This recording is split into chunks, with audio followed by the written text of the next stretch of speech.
All right, let's jump right in. We're going to explore one of the biggest, most fascinating mysteries in all of science.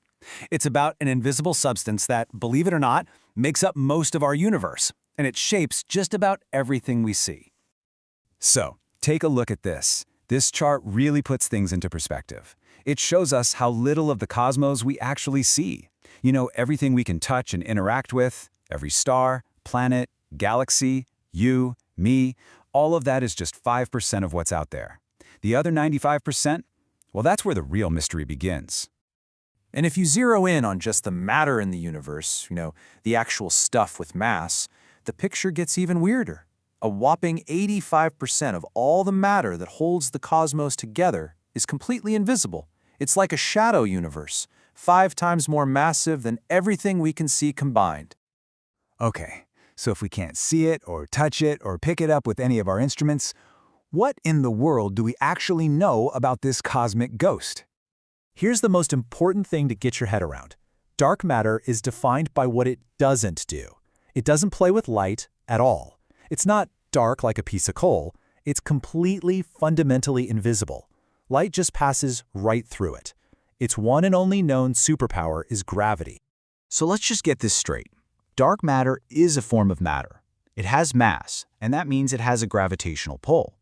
But what it is not is the regular stuff.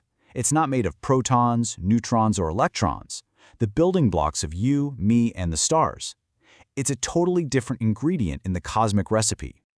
So you might be wondering, how can we be so sure this stuff even exists if we can't see it? Well, it's kind of like a cosmic detective story.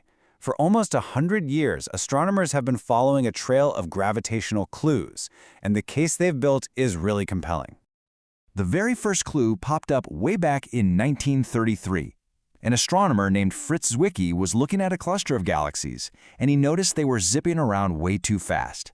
He figured there had to be some unseen Dunkel Materia, that's German for dark matter, providing the extra gravity to keep it all from flying apart. But the idea didn't really catch on until the 1970s, thanks to the incredible work of Vera Rubin. This chart right here gets to the absolute core of the puzzle that Vera Rubin discovered.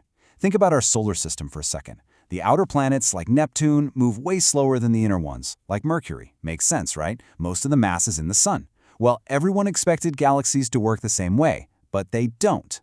As you can see, the stars on the outer edges are moving just as fast as the stars near the center.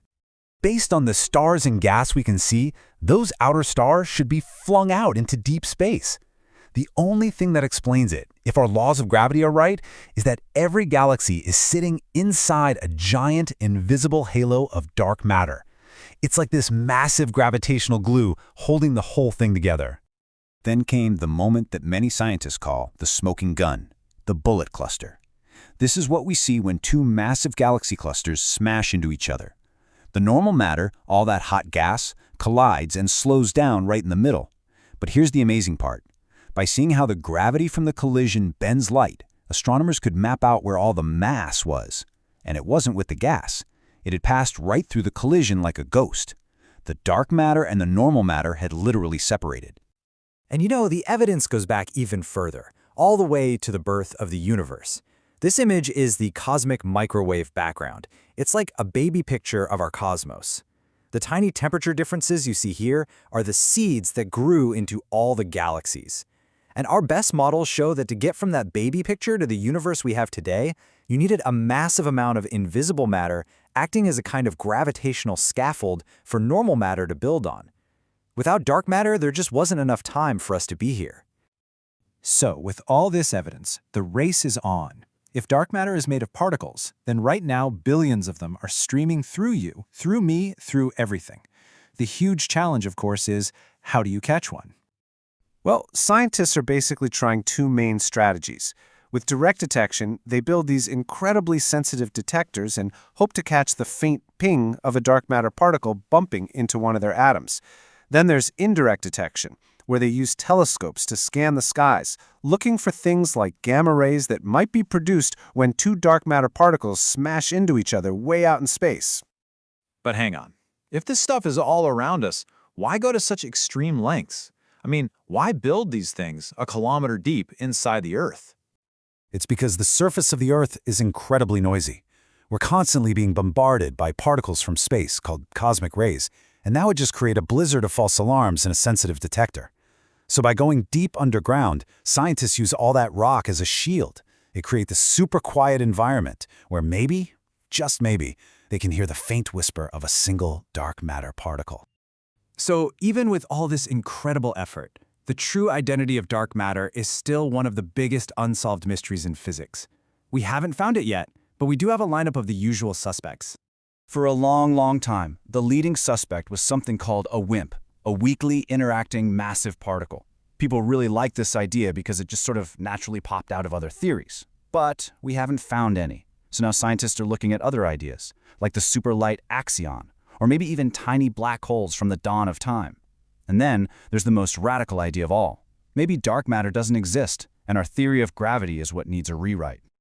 And it's really not for a lack of trying. Over the past few decades, there's been this huge global effort, with more than 50 different experiments, all pushing technology to its absolute limits to find these particles. And so far, nothing.